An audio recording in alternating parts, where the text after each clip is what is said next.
ये है CBN की प्रस्तुति और आप देख रहे हैं एक नई जिंदगी। Hello and good morning friends, एक नई जिंदगी के आज के प्रोग्राम में हम आपका बहुत बहुत स्वागत करते हैं। गुड मॉर्निंग फ्रेंड्स, एक नई जिंदगी में आपका हार्दिक स्वागत है। Thank you for joining us this morning. दोस्तों, इस महीने हम प्रेम के बारे में बात कर रहे हैं कि कैसे हम अपने पड़ोसी से अपने समान प्रेम कर सकते हैं। और हमने जाना है कि जो भी हमारे संपर्क में आते हैं वो हमारे पड़ोसी हैं, लेकिन कुछ ऐसी बातें हैं जो हमें एक दूसरे से अलग कर देती हैं। कुछ ऐसे बैरियर्स हैं हमारे जीवन में, हमारी सोच में, जो हमें एक दूसरे से अलग कर देती हैं, दूर कर देती हैं। आज हमारी ये कोशिश है इस प्रोग्राम के द्वारा कि हम इस सोच को बदलें, इन बैरियर्स को तोड़ें और मिलकर परमेश्वर के प्रेम को एक दूसरे के साथ बांटें। क्या बात है रिबेका, बिल्कुल सही कहा आपने, क्योंकि यीशु मसीह आया ही इस मकसद से कि हमारा रिश्ता परमेश्वर के साथ सुधारने के लिए, लेकिन साथ ही साथ हमारा रिश्ता एक दूसरे के साथ सुधारने के लिए। दोस्तों, तो याद रखिए, क्रूस का 2 मकसद है कि परमेश्वर के साथ हम एक हो जाए और हमारे मानवता में हर दूरी, हर बैरियर मिट जाए और हम एक हों। इसी विषय को और करीब से आज हम जानेंगे। जी बिल्कुल। और इससे पहले कि हम आगे बढ़ें, आइए देखें कि आज पहचान कौन में राहुल हमसे क्या क्विज पूछ रहे हैं।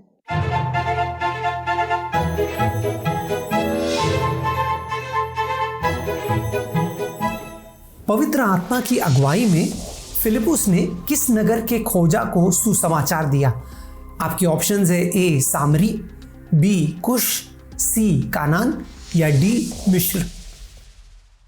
तो दोस्तों, जल्दी से अपने जवाब आप CBN इंडिया के YouTube चैनल पर जाकर आज के एपिसोड के कमेंट सेक्शन में हमारे साथ शेयर करें। हमें आपके जवाब का इंतजार रहेगा। यस दोस्तों, अगर आपको लग रहा है ये जवाब बहुत कठिन है तो आपको क्लू देते हैं। प्रेरितों 8 में ये कहानी है। तो आइए दोस्तों, प्रोग्राम को आगे बढ़ाते हुए अब समय है कि हम आपकी मुलाकात एक बहुत ही इंस्पायरिंग पर्सनालिटी के साथ कराएं, ताकि हम भी अपने जीवन में सही सोच को पाएं और एक सही सोच के साथ हम लोगों से अपने समान प्रेम करें।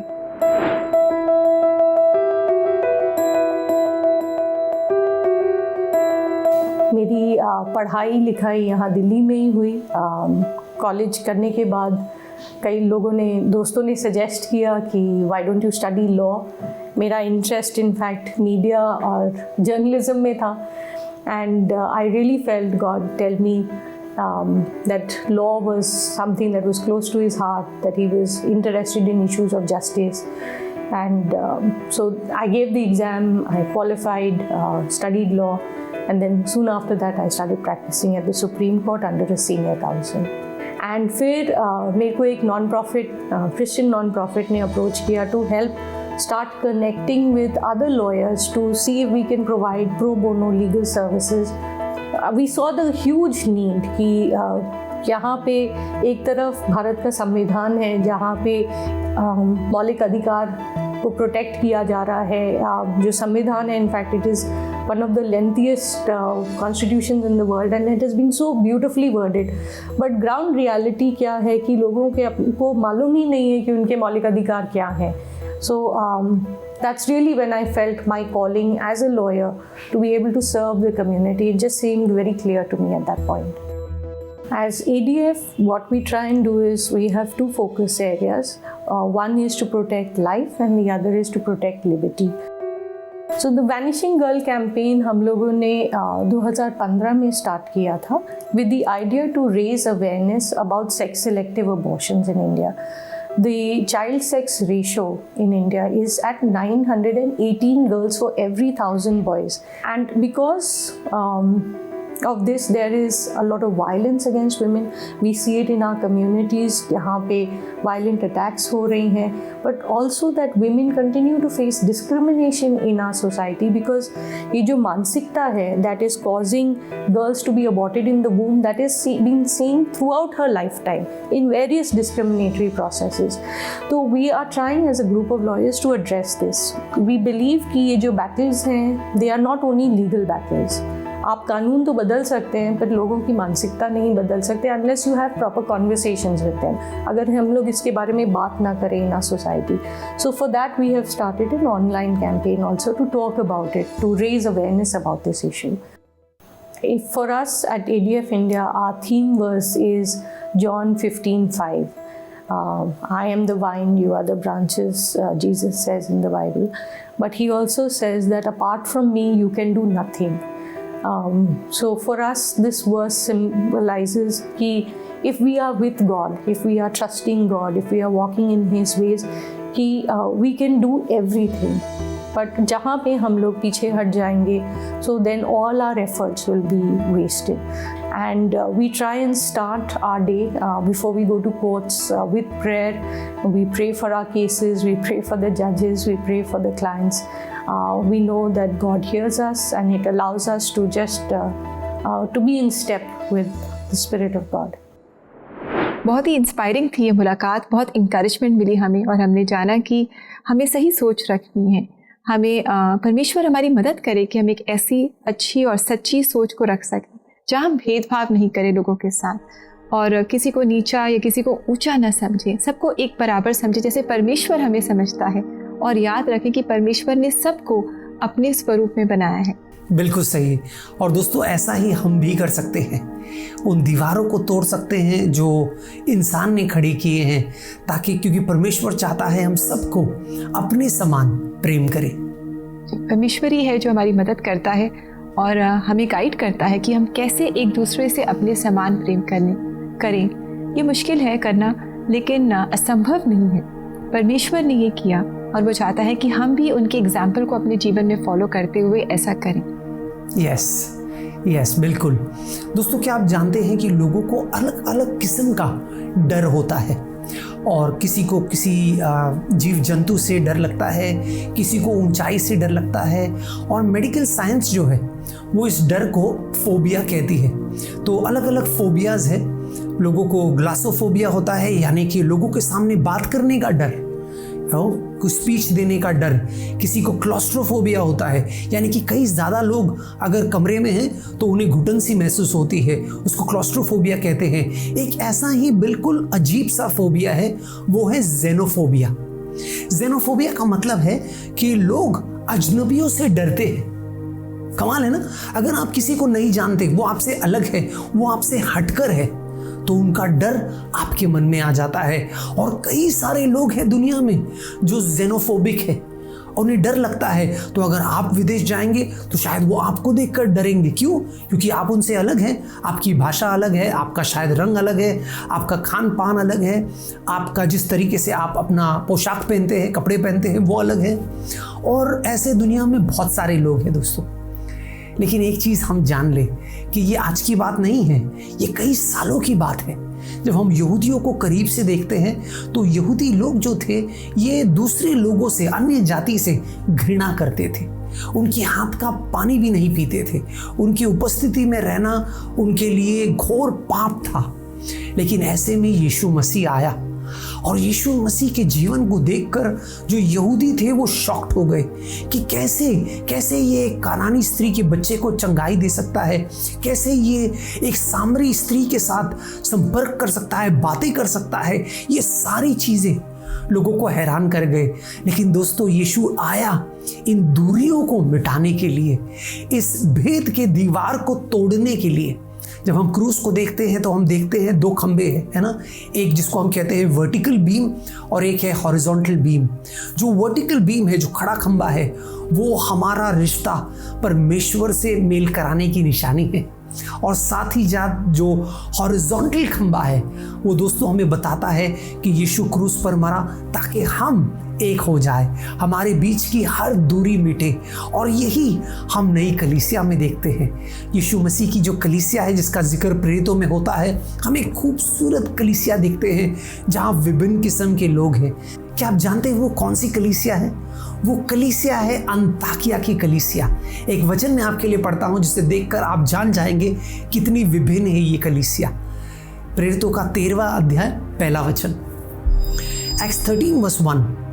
अंताकिया की कलीसिया में कितने भविष्यवक्ता और उपदेशक थे, अर्थात बरनाबस और शमौन जो निगर कहलाता था, और लुकियुस कुरेनी, और देश की चौथाई के राजा हेरोदस का दूध भाई मनोहेम और शाऊल। गौर किया दोस्तों आपने, कितने अलग अलग लोग हैं, इनके घराने अलग है, इनके चमड़ी का रंग का भी जिक्र है वहाँ पर, वो भी कितने अलग है, अलग अलग जाति के, अलग अलग धर्म के लोग हैं जो अब यीशु को अपना प्रभु माने हैं और एक साथ अंताकिया की कलीसिया में अगुवाई कर रहे हैं मिलकर। दोस्तों, ऐसा ही माहौल हमारा हो।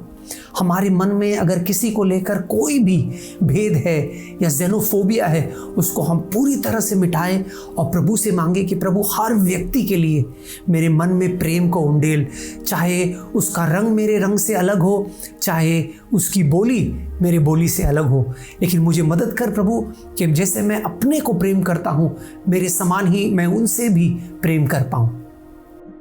जी, बहुत ज़रूरी है कि हम सबसे एक समान प्रेम करें और ऐसा प्रेम करें जैसा हम अपने आप से करते हैं।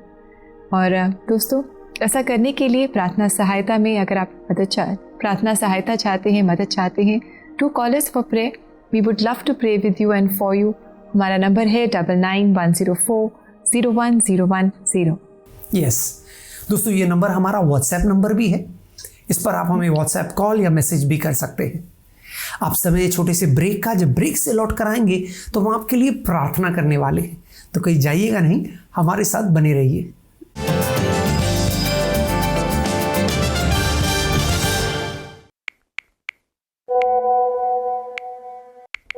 Ma'am, camera is ready. So sorry friends, phone चीज़ ही ऐसी है, आप भीड़ में हो या अकेले हो, बिजी हो ही जाते हैं। कभी सोशल मीडिया के पेजेस देखने में, तो कभी कोई अमेजिंग सी वीडियो में। लेकिन बहुत बार हम ही कंप्लेन करते हैं कि हमारे पास अपनों के लिए टाइम नहीं है, कोई हमें सपोर्ट नहीं करता, हमारी प्रॉब्लम्स का कोई अंत ही नहीं है। ऐसा पता है क्यों? क्योंकि हम बने ही एक दूसरे का साथ देने के लिए हैं, फ़ोन्स के थ्रू नहीं, बल्कि फेस टू फेस कॉन्वर्सेशंस के जरिए। कभी कुछ मस्ती भरा टाइम, कभी सिर्फ दूसरों की बातें सुनना, या फिर सिर्फ just being there for somebody. और यही नहीं, जीसस ने खुद हमें ये कमांडमेंट दिया है कि love one another as I have loved you. March के महीने में हम CBN प्रेयर लाइन पर फोकस कर रहे हैं on loving your neighbour.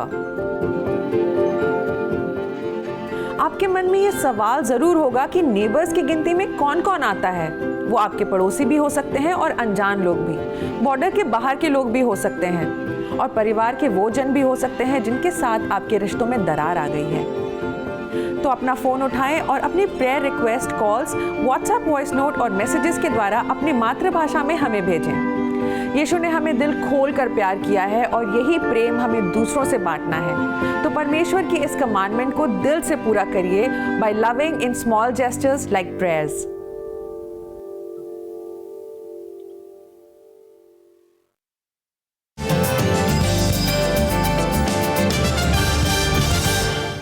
Welcome back दोस्तों। आज एक नई जिंदगी प्रोग्राम में हमारी लव योर नेबर सीरीज को कंटिन्यू करते हुए हम बात कर रहे हैं बैरियर्स के बारे में। हम सब के मनों में, सोच में बहुत सारे ऐसे बैरियर्स हैं, शायद क्लास बैरियर्स हैं, जो हमें एक दूसरे से अलग करती हैं। आज हम बात कर रहे हैं कि किस तरह हम इन बैरियर्स को, इस गलत सोच को तोड़ें और एक ऐसे समाज का निर्माण करें जिसमें कोई भेदभाव न हो, हम सब प्यार से रहें और एक दूसरे को प्रेम करें, ऐसा प्रेम जो हम अपने से करते हैं। बिल्कुल बिल्कुल रिबेका, आप बिल्कुल सही कहा, आपने सही कहा।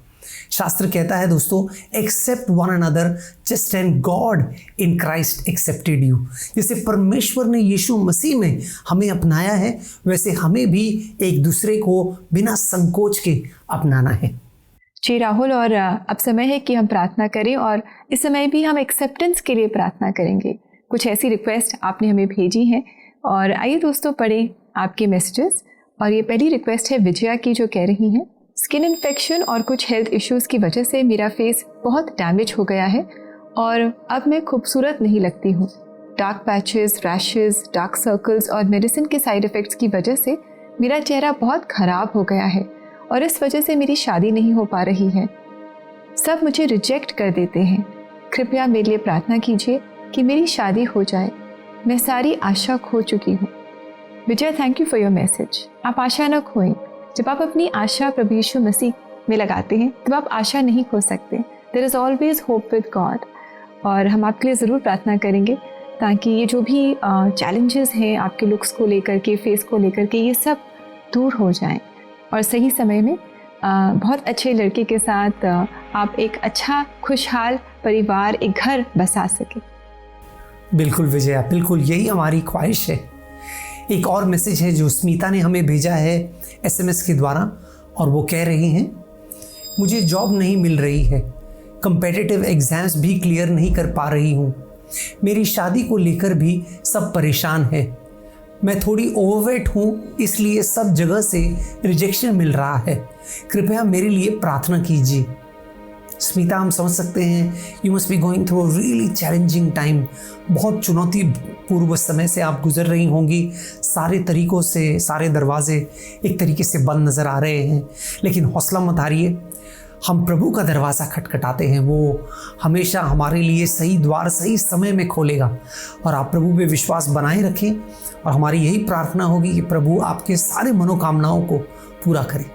जी बिल्कुल, परमेश्वर के साथ सब कुछ संभव है। हमारे कोई भी चैलेंजेस क्यों ना हो, छोटे हों बड़े हों, कुछ भी क्यों ना हो, हम उसे परमेश्वर के पास ला सकते हैं, उससे मांग सकते हैं। इस संभव परमेश्वर के पास हमारे असंभव स्थितियों को लेकर आए। आइए समय मिलकर प्रार्थना करें। स्वर्गीय पिता, हम धन्यवाद देते हैं, धन्यवाद कि तू संभवता का परमेश्वर है प्रभु। कभी कभी हमारे सामने जो दीवारें हैं वो बहुत बड़ी दिखाई दे सकती हैं, पहाड़ चट्टान दिखाई दे सकते हैं प्रभु, लेकिन हम जानते हैं कि तेरा वचन कहता है कि तू चट्टानों को सरल करने वाला है प्रभु। तू बंजर जमीन को उपजाऊ करने वाला परमेश्वर है। तेरे लिए कुछ भी नामुमकिन नहीं है। जब हम तुझ पर विश्वास करते हैं तब हम नामुमकिन स्थितियों को मुमकिन होता हुआ देखते हैं प्रभु। और जो भी प्रार्थनाएं आए हैं हमारे एक नई जिंदगी परिवार के जनों के लिए, हम प्रार्थना करते हैं प्रभु, उनके जीवनों में जो भी मुश्किल स्थितियां हैं उन्हें तू हटाएगा प्रभु, और इन दीवारों को तू तोड़ प्रभु। हमारे मनों में जो डर है, जो भय है, जो गलत फहमियाँ हैं, गलत सोच है, जो आए हैं कई सालों के पारंपरिक सोच के साथ प्रभु, उन सब को हम खारिज करते हैं।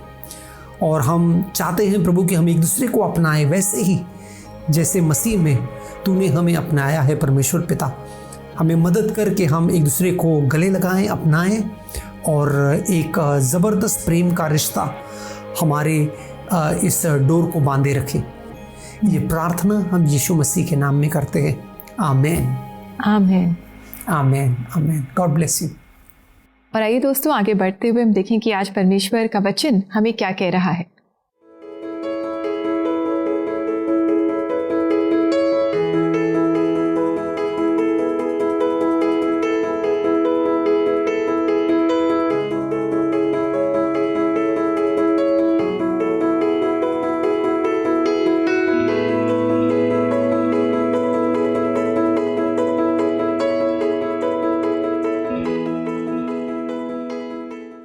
कितना खूबसूरत वचन है दोस्तों, जो हमसे कहता है कि हमारे जीवन के द्वारा हमारी ज्योति इस कदर चमके, हमारे कार्यों के द्वारा, ताकि परमेश्वर पिता को महिमा मिले। दोस्तों, एक तरीका है परमेश्वर पिता को महिमा देने का, वो है अजनबियों को हम अपनाएं, जो हमसे अलग हैं उन्हें हम अपनाएं।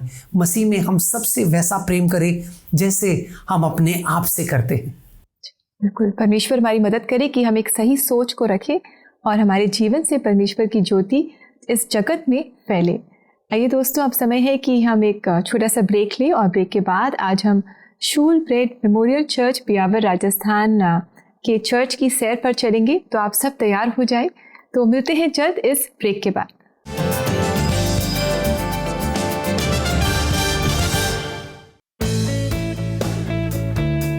भारत एक ऐसे समय से चीजों को रिसाइकल और रीयूज करता आ रहा है जब सस्टेनेबिलिटी जैसा शब्द पॉपुलर कल्चर का हिस्सा भी नहीं था।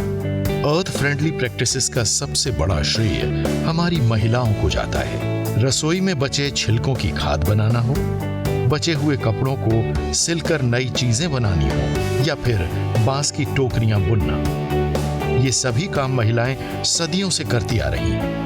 अगर उन्हें और जागरूक किया जाए तो पर्यावरण सुरक्षित रहेगा। CBN foundation clean renewable energy, waste management और रिसाइकलिंग के कार्यक्रम महिलाओं तक ले जा रहा है। स्क्रीन पर दी गई वेबसाइट www.cbnf.org पर जाकर या बारकोड स्कैन करके भी आप CBN फाउंडेशन की वर्कशॉप्स में अपना योगदान दे सकते हैं।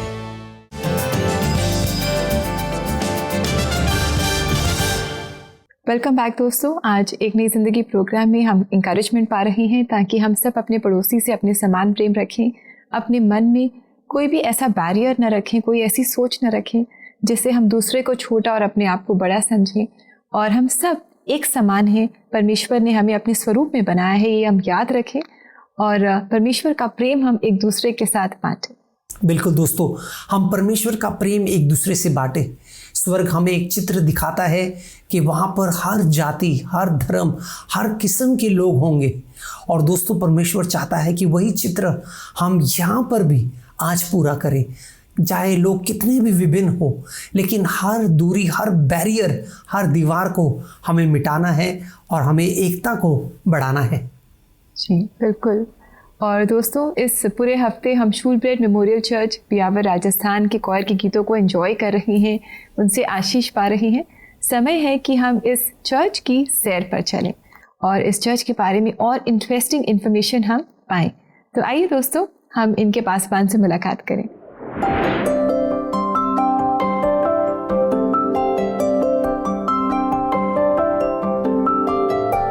आप मेरे पीछे देख रहे हैं ये खूबसूरत बिल्डिंग चर्च की, और ये शूलब्रेड मेमोरियल चर्च है और ये राजस्थान का मदर चर्च है। और इस चर्च का इतिहास काफ़ी पुराना है और मैं बताना चाहूँगा कि 1860 में 2 मिशनरी यहाँ पर स्कॉटलैंड से आए और उन्होंने यहाँ पर इस चर्च को डेवलप किया है। उनके नाम है मिस्टर स्टील ब्लेयर।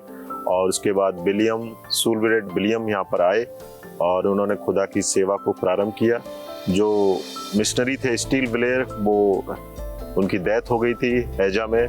उस समय परिस्थितियां विकट थी, परंतु विलियम शूलब्रेड ने खुदा की मिनिस्ट्री को कंटिन्यू किया। इस चर्च को बनाने में विलियम शूलब्रेड का हाथ है। इससे पहले कि उन्होंने चर्च को बनाया, यहाँ पर ब्यावर में एक खारचा गांव है, वहाँ पर उन्होंने सेवा को प्रारंभ किया। इस चर्च को बनाने में तकरीबन 10 साल लगे और 10 साल लगने के बाद 1872 में ये बिल्डिंग बनकर तैयार हुई। ये बिल्डिंग बहुत अपने आप में यूनिक है। ये पत्थर और गारे से बनाई हुई बिल्डिंग है। इसकी जो पट्टियां हैं वो भी बड़े तरीके से लगाई गई हैं, एक दूसरे में इंटरलॉक है। और यहाँ पे हम देखते हैं चर्च का एक पुराना घंटा है जो उसी समय का है, जो बाहर स्कॉटलैंड से मंगवाया गया था। पीछे आप देख रहे हैं ये खूबसूरत ऑल्टर है और ये यूनिक इसलिए कहा जाता है कि ऑल्टर के ऊपर एक विशेष बालकनी बनी हुई है जिस पे क्रॉस लगा हुआ है। और विलियम शूलब्रेड यहाँ पर पास्टर रहे तकरीबन 30-35 साल। उन्होंने इस चर्च में सेवा दी और इस सेवा को ख़त्म कर वो वापस अपने देश में चले गए हैं। और उनकी ये इच्छा है, फीलिंग है कि बराबर ये चर्च उसी प्रकार से खूबसूरत बना रहे जैसा कि विलियम शूलब्रेड मेमोरियल जी ने यहाँ पर बनाया था। आप जब भी राजस्थान के इस ब्यावर शहर में आते हैं तो आप इस चर्च को जरूर विजिट कीजिएगा और यहाँ पे जब आएंगे बड़ी शांति का एहसास आपको मिलेगा। और लोगों की यहाँ पे भावनाएं हैं कि जब हम इस चर्च में प्रार्थना करते हैं सच्चे मन से, वो प्रार्थनाएं सुनी जाती हैं। और वास्तव में जब बहुत से लोगों ने यहाँ पे जब प्रार्थनाएं की हैं वो सुनी गई हैं। बहुत अच्छा लगा इस चर्च की सैर करके और हमने देखा कि किस तरह 2 मिशनरीज आए, स्कॉटलैंड से आए, और कैसे परमेश्वर ने उनके मन में बोझ डाला और उन्होंने इस कलीसिया की शुरुआत की और कैसे धीरे धीरे ये स्थापित हुई। और इसी तरह परमेश्वर काम करता है, कार्य करता है। हमारी प्रार्थना है कि परमेश्वर हमारे भी जीवनों में काम करे और हमारी मदद करे ताकि हम सब एक दूसरे को अपने समान प्रेम दिखा सकें। बिल्कुल बिल्कुल दोस्तों, परमेश्वर चाहता है कि उसके सुसमाचार को हम लोगों तक पहुंचाएं, चाहे वो कितनी भी विभिन्न है, कितने भी अलग है। हर दीवार को हमें तोड़ना है, हटाना है और परमेश्वर चाहता है कि हमें एक करे। जब हम एक होते हैं तब उससे परमेश्वर की महिमा होती है। और दोस्तों, अब समय है कि हम आपसे इजाज़त लें। आशा करते हैं कि आज के प्रोग्राम ने आपको आशीषित किया, आपको इंकरेज किया। और समय है कि बहुत ही खूबसूरत गीत हम सुने और ये है कीमती वायदा बाप ने दिया। ये गीत आप सब ज़रूर जानते होंगे, तो आप भी कोयर के साथ इस गीत को गुनगुनाएं। और ये गीत आपके लेकर आए हैं शूलब्रेड मेमोरियल चर्च ब्यावर राजस्थान की कोयर। आप इस गीत से बहुत आशीष पाएं। कल आपसे फिर मुलाकात करेंगे, तब तक के लिए नमस्कार। नमस्कार दोस्तों।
बादल छा